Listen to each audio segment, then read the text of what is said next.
Pope Francis is always talking about evangelization.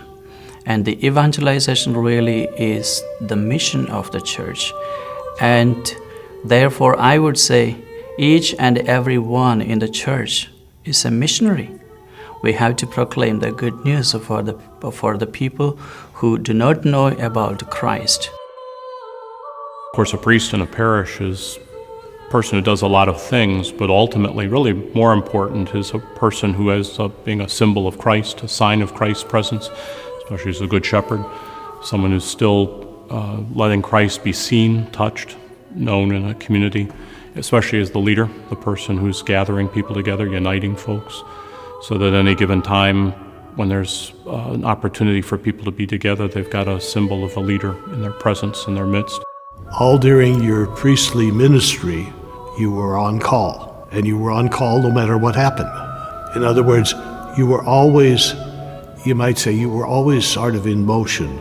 The problem with when you get old and retired is security, knowing that our retirement is backed up. I'm 55 years old, and when I was in high school, I thought the 70s were a tough time. Well, I don't know that it probably was a lot simpler and a lot easier than it is today. So we have a lot of work to do with our kids, and to try to support family life so they have a firm foundation at home, to try to help them understand the faith more deeply, to really be able to understand how to practice it in their own hearts and their own lives, to pray with greater devotion and love for God, to be able to understand how to put that in practice. It has become more and more apparent to all of us who work at the diocesan level that there are a lot of things that are just suddenly coming to a head.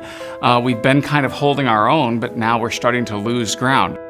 Looking at the projected needs monetarily in the diocese, that we would be going into the principal instead of just using the interest, and that would be very detrimental.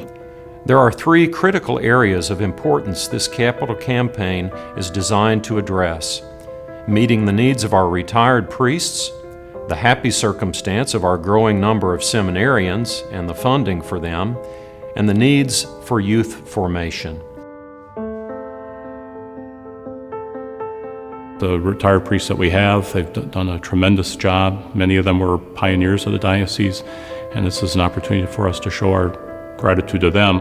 Well, what you really need to give serious thought to is possibility later on of assisted living. Let's face it, there are going to be more and more of us as we go along, and we need some place to call home. And take a moment to think about a given priest who has been a part of that journey. And some of the priests have been a part of that journey, not just on one occasion, but on multiple occasions in that family's history. Because our ancestors have done great things for us. Now it is our turn to do something for our future generation. We've got more seminarians now than we've had in a long time. So, we're at this point now where we're getting new ordinations, new priests, a couple each year. But it also means now that that's more expensive for us. Well, if we put this endowment in place, the excitement about that is that we're going to be able to pay for more men to be formed every year without dipping into our reserves. And we're creating a more positive financial situation for the training of our priests. I really give thanks to my family, my parents, who really raised me in the faith. The whole community of the church, I felt, was just there for me and supporting me. My words to someone who's already given is thank you. Thank you so much for paying for our education. I'm definitely a son of the diocese. I was born in Joplin, Missouri, to two loving parents. I'm an only child, so I grew up in a small parish just outside Joplin in Webb City, Missouri, Sacred Heart. I know that my education and my formation in the priesthood, as good as it is, would not be possible without the people that support us. We are coming up on our 60th anniversary as a diocese. And what an opportune time for us to look at the gifts of our youth and say, what more can we do? How better can we assist them in their journey of faith? In order to keep our youth programs going, we need funding. Everybody says that the kids are the church of tomorrow, but they're the church of today. The youth formation gives them the opportunity to actually practice their faith and to share it with each other in a fun way that is on their level. And it's just amazing that some parishioners are willing to donate money that they've worked really hard for, so that way they could build up the church, especially for the youth, and I think that's just amazing. The statistics show that 85% of our youth leave the church between confirmation and college graduation, and that's just not an acceptable number. And I think if we're going to get a little bit better statistic, I think we're going to have to put more of our resources into youth formation. I would say they should definitely donate, because those donations help young people get close to God. We can teach religion academically, but I think faith is an experiential type of opportunity. You know, when we have retreats, that kids start to see that, you know, religious education isn't just something that I go and do on Sunday morning, and mom and dad do something else, and then I've done my religious education. But it really is a family thing. In this day and age, there are so many opportunities to learn. An endowment creates opportunity.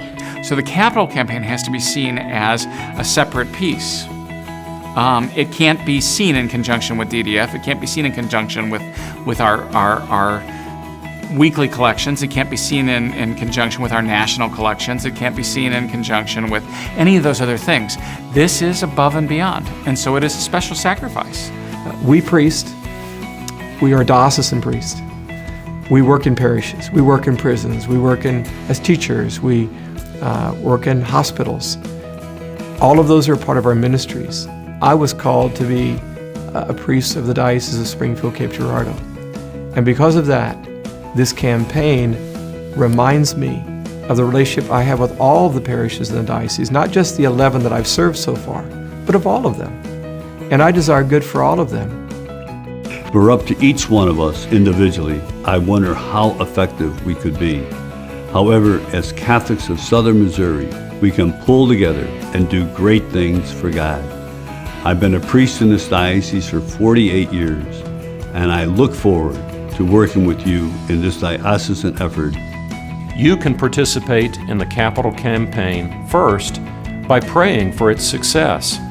Next, I ask that you make a gift to the campaign in gratitude for the gifts God has given you.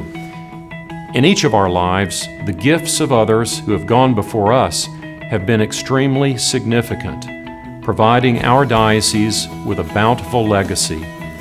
Today, as we prepare to celebrate our 60th anniversary as a diocese, we are indeed grateful for our past as we embrace the opportunity now to prepare our church for the generations to come. May God bless you.